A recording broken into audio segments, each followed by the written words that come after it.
اللہ اللہ اللہ۔ ایک مرتبہ مجھے گھر سے اطلاع ملی کہ ایک کالج کی بچی بیعت ہونے کے لیے آئی ہے۔ چنانچہ میں مہمان خانے سے اپنے گھر آ گیا۔ پردے کے پیچھے ایک کالج کی لڑکی تھی، اس نے توبہ کے کلمات پڑھے اور میں نے اس کو کچھ معاملات بتا دیے۔ معاملات پوچھنے کے بعد وہ کہنے لگی کہ حضرت آپ مجھے گائیڈ کریں کہ مجھے اب کیا کرنا چاہیے۔ میں نے پوچھا کہ آپ نے پہلے کیا کیا ہے؟ اس نے کہا کہ میں نے BA کا امتحان دے دیا ہے اور اب میں فارغ ہو گئی ہوں، اس لیے جو اب آپ کہیں گے میں وہی کروں گی۔ میں نے کہا کہ میں آپ کو ایک مشورہ دیتا ہوں، اگر آپ اس پر عمل کر لیں تو آپ کے لیے بہت فائدہ مند ہوگا۔ اس نے پوچھا کیا؟ میں نے کہا کہ ہمارے مدرسے کے جو وفاق کے امتحان ہیں ان میں تقریباً 4 مہینے ابھی باقی ہیں، تو آپ ایسا کریں کہ آپ اس کے پہلے سال کے اندر داخلہ لے لیں عالمہ کورس میں، اور چونکہ آپ نے BA پڑھا ہوا ہے تو آپ کے لیے پہلا سال کی کتابیں پڑھنا اتنا مشکل نہیں ہوگا، اور ہم آپ کی اسپیشل فیور بھی کریں گے کہ جو مدرسے کی معلمات ہیں ان سے گزارش کریں گے کہ آپ کو دن میں بھی پڑھائیں، اور جب مدرسے کی بچیاں چلی جاتی ہیں ڈے اسکالر تو اس وقت میں وہ آپ کو 1-on-1 بیسس پہ ٹائم دے کے مزید بھی ٹیوشن ورک کریں تاکہ آپ کی پروگرس اچھی ہو جائے۔ اس نے کہا ٹھیک ہے، میں اپنی امی سے بات کر کے کل آ کے داخلہ لے لوں گی۔ چنانچہ وہ بچی گھر واپس گئی، اس نے اپنی والدہ سے اجازت لی اور اگلے دن آ کے اس نے مدرسے میں اپنے نام کی رجسٹریشن کروا دی۔ اس نے پڑھنا شروع کر دیا۔ ہم نے بھی معلمات سے کہہ کے اس کا ایک اسکیجول بنوا دیا کہ وہ دن میں بھی کلاس کے ساتھ پڑھے، اور جب دوپہر کو کلاس سے چھٹی ہو جائے تو پھر وہ ٹیوشن ورک کرے تاکہ جو اس کا کورس رہ گیا ہے اس کو بھی وہ کور اپ کر لے۔ چنانچہ اس طرح اس بچی کی تعلیم کا سلسلہ بہت اچھا چلنا شروع ہو گیا۔ بچی بھی بہت شوق سے پڑھنے لگ گئی۔ ہم مطمئن ہو گئے کہ اللہ تعالیٰ نے فضل فرما دیا۔ پھر ایک دن ایسا ہوا کہ مجھے گھر والوں نے اطلاع بھیجی کہ جی فلاں بچی جو ہے وہ آج صبح سے رو رہی ہے اور کسی سے کوئی بات ہی نہیں کر رہی، اور بس اس کی آنکھوں سے آنسو ہی ٹپکتے چلے جا رہے ہیں۔ میں نے بھی اس سے بات کرنے کی کوشش کی ہے تو اس نے مجھ سے بھی بات نہیں کی، تو آپ پلیز گھر آئیں اور آپ آ کے اس سے بات کریں، ہو سکتا ہے کہ وہ آپ کے سامنے اپنی بات کو کھول دے۔ چنانچہ پھر میں مہمان خانے سے گھر آیا، اس بچی کو ہم نے پردے کے پیچھے بٹھایا، اس سے میں نے پوچھا کہ کیا ہوا۔ جیسے ہی پوچھا کیا ہوا، اس بچی نے تو اونچا اونچا رونا شروع کر دیا، ایسے جیسے گھر کا کوئی بندہ فوت ہو جاتا ہے نا، اس طرح غمزدہ ہو کے وہ بچی رو رہی تھی۔ تو مجھے محسوس ہوا کہ some thing is seriously wrong some where, بچی بہت زیادہ دکھی ہے، پریشان ہے، تو اس کی پریشانی کا کوئی حل ڈھونڈنا چاہیے۔ چنانچہ تھوڑی دیر کے بعد میں نے اس بچی سے کہا کہ آپ ذرا میری بات تو سنیں، مگر وہ اتنا رو رہی تھی کہ میری بات تو اس تک شاید پہنچ ہی نہیں رہی تھی۔ تو پھر میں نے تھوڑی دیر کے بعد اسے کہا کہ دیکھیں، اگر تو آپ کا مسئلہ رونے سے حل ہوتا ہے تو میں بھی تھوڑی دیر آپ کے ساتھ بیٹھ کے رو لیتا ہوں، اور اگر میری بات سن کے اس پر عمل کرنے سے مسئلہ حل ہوتا ہے تو آپ رونا بند کریں اور میری بات کو سنیں۔ چنانچہ اس بچی نے ہمت کر کے جو چپ ہو گئی، سسکیاں لے رہی تھی، اور اس نے پھر میری بات سنی۔ میں نے اس سے کہا کہ آپ مجھے بتائیں کہ آپ کا مسئلہ ہے کیا تاکہ اس کا کوئی حل سوچا جائے۔ اس نے کہا جی کہ مسئلہ یہ ہے کہ میرے والدین نے میری شادی کی تاریخ طے کر دی ہے امتحان سے 3 دن پہلے۔ اب اگر امتحان سے 3 دن پہلے میری رخصتی ہو جائے گی تو میں تو ان دنوں میں امتحان نہیں دے سکتی، میرا تو سال ضائع ہو گیا، اور میں انکار بھی نہیں کر سکتی، اور والدین کے فیصلے ہیں، انہوں نے فیصلہ بھی کر دیا اور اناؤنس بھی کر دیا۔ تو میں نے کہا اچھا یہ مجھے بتاؤ کہ تمہاری شادی ہو کہاں رہی ہے، رشتہ داروں میں یا کہیں باہر؟ اس نے کہا نہیں، میری پھوپھی کا بیٹا ہے، میرا فرسٹ کزن ہے، اس کے ساتھ ہو رہی ہے۔ میں نے کہا اچھا اب میری ایک بات سنو کہ پھوپھی کا بیٹا یا اتنا فرسٹ کزن، آدمی کو کچھ نہ کچھ اس کی شخصیت کا اندازہ ہوتا ہے۔ کہتے ہاں میں بچپن میں ہم اکٹھے کھیلتے تھے، میں جانتی ہوں اس کو کہ اس کی شخصیت کیسی ہے۔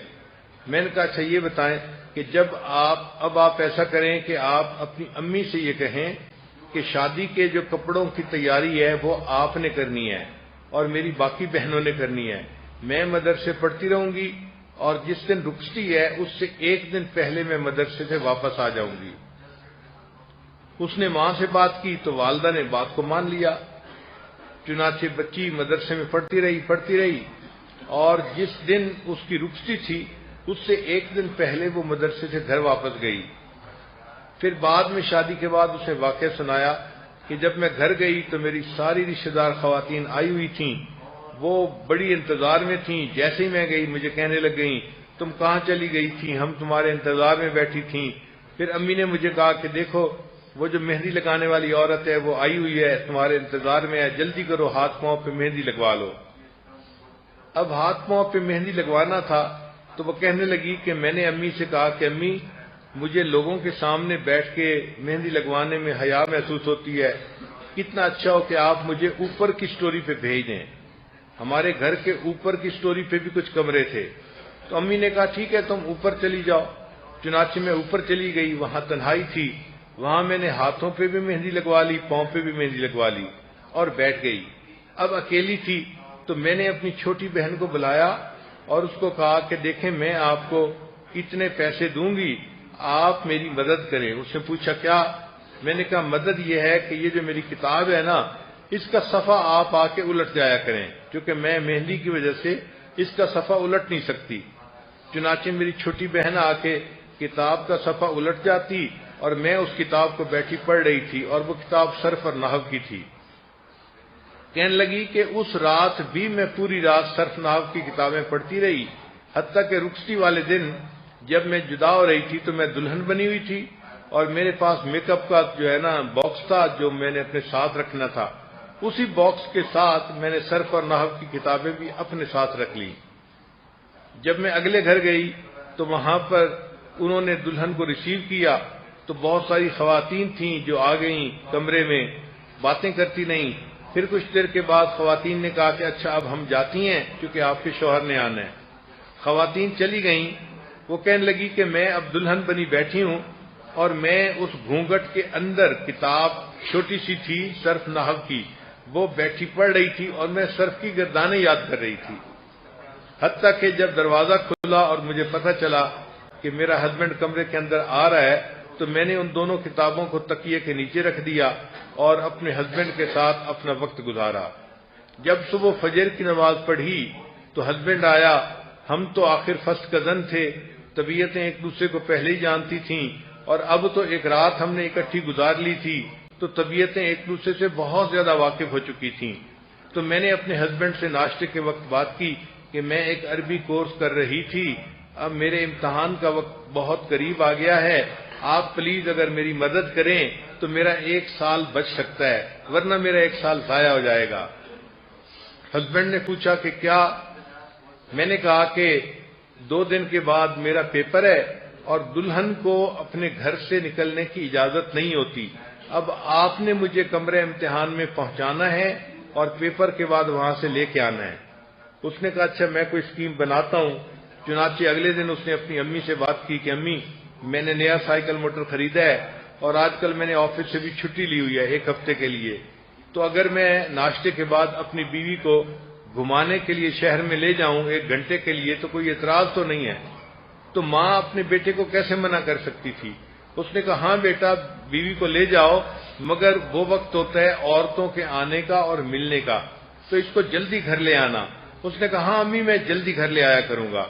چنانچہ اگلے دن کیا ہوا کہ اس دلہن کو اس کے خاوند نے سائیکل موٹر پہ بٹھایا اور صبح 8 بجے سے پہلے اس نے 15 منٹ پہلے ہمارے گھر میں پہنچا دیا۔ کیونکہ مدرسہ گھر کے بالکل قریب ہے اس لیے گھر میں میری اہلیہ نے اس بچی کی کچھ یونیفارم جو تھیں وہ دھلوا کے استری کروا کے رکھ رہی تھیں۔ وہ دلہن آئی اور سیدھا اس کمرے میں چلی گئی، وہاں جا کے اس نے اپنے زیورات اتارے، کپڑے دلہن والے اتارے اور ایک عام اسٹوڈنٹ والے کپڑے اس نے پہن لیے جو سفید کپڑے ہوتے ہیں۔ پھر وہ سفید کپڑے پہن کے اپنے رول نمبر سلپ لے کے جامعہ میں آ گئی اور وہاں بیٹھ کے اس نے پیپر دیا۔ پیپر دینے کے بعد وہ دوبارہ اسی کمرے میں آئی اور اس نے اپنے طالبہ والے کپڑے اتارے اور دلہن والے کپڑے پہن کے میک اپ کر کے وہ دلہن کے طرح تیار ہو گئی. پھر اس کا ہسبینڈ اس کو لے کے واپس چلا گیا. اس طرح شادی کے ابتدائی دنوں میں اس بچی نے وفاق کا امتحان دیا اور اللہ کی شان دیکھیں کہ جب رزلٹ آیا تو 80% سے زیادہ نمبر لے کے وہ پاس ہو گئی. تو اس کا مطلب یہ ہے کہ اگر بچیاں اپنے دل میں کوئی کمٹمنٹ کر لیتی ہیں تو اللہ نے ان کو اتنی ہمت دی ہوتی ہے کہ یہ اس کو کر گزرتی ہیں. تو دین کا علم حاصل کرنے کے لیے جتنی محنت کرنی پڑے، جتنی قربانی دینی پڑے دینی چاہیے اور اس علم کا نور اپنے سینے میں اتارنا چاہیے.